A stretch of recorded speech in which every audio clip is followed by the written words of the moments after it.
Hare Krishna. So we are back in Bhakti Torben's Blazing Edits. This was originally posted on the Sampradaya Sun. This example of a change to Srila Prabhupada's Bhagavad-gita is called, or this article is called Feel Free, Give and Take. It's about a change made in Bhagavad-gita as it is, Chapter 9, Text 19. So the original and authorized 1972 edition says, O Arjuna, I control heat, the rain and the drought. I am immortality, and I am also death personified. Both being and non-being are in me. And then we move to Jayadvaita Swami's Bhagavad Gita, the 1983 posthumously edited Bhagavad Gita. Jayadvaita Swami writes, O Arjuna, I give heat, and I withhold and send forth the rain. I am immortality, and I am also death personified. Both spirit and matter are in me. And so let us compare these two editions with the original manuscript, the so-called original manuscript of the draft. Here we find, I give heat, I withhold and send forth rain. I am the cause of degradation and promotion. O Arjuna, and also death personified. Both being and non-being reside in me.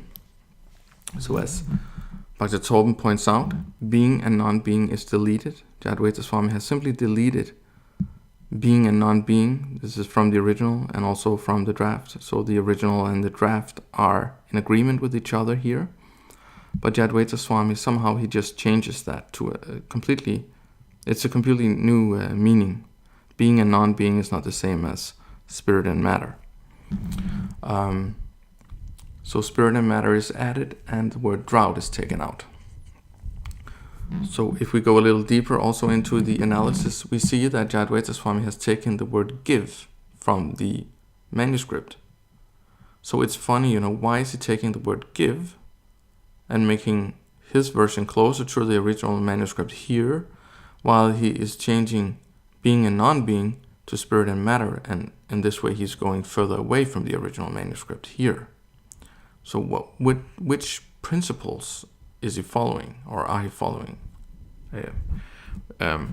He also, you can say in the original manuscript, it says, I am the cause of degradation and promotion.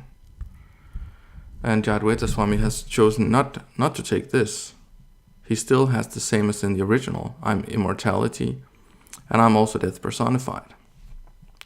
So which principles is Jayadvaita Swami? What is he following? What are the general editing rules that he's following? It seems like his choices are arbitrary. Now, another thing to consider is that Hayagriva Prabhu, he had an instruction from Srila Prabhupada to edit for force and clarity. So Hayagriva Prabhu, he could actually take the manuscripts and he could look at them and he could see, he could ask himself, how can I formulate this in a way that is more precise and more forceful? And then after he did that, he actually wrote in his book, in a book, I just momentarily forgot the name, he wrote that he asked Srila Prabhupada about each verse to make sure that it precisely related the meaning that Srila Prabhupada wanted. So at least for some time, Hayagriva Prabhu did that. And we don't know if he did it with this verse. He might have done it, he might not have done it. But since we don't know, we cannot just change it. I mean, we are risking overruling Srila Prabhupada's own editorial decisions. And we know that Srila Prabhupada approved the 1972 edition of Bhagavad Gita, and we know that he used it for many, many, many years, from 72 to he left us in 77. And also, perhaps this verse was the same even in the 68 edition. So for many years he used this verse. So how can we change it? Yeah, this was just another interesting example, and this example was a change in the meaning. You can see spirit and matter is not the same as being and non-being. Thank you for watching. Please remember to subscribe to this YouTube channel. And please remember to share this video among your friends, especially on Facebook. That would be very good. Thank you very much. Hare Krishna.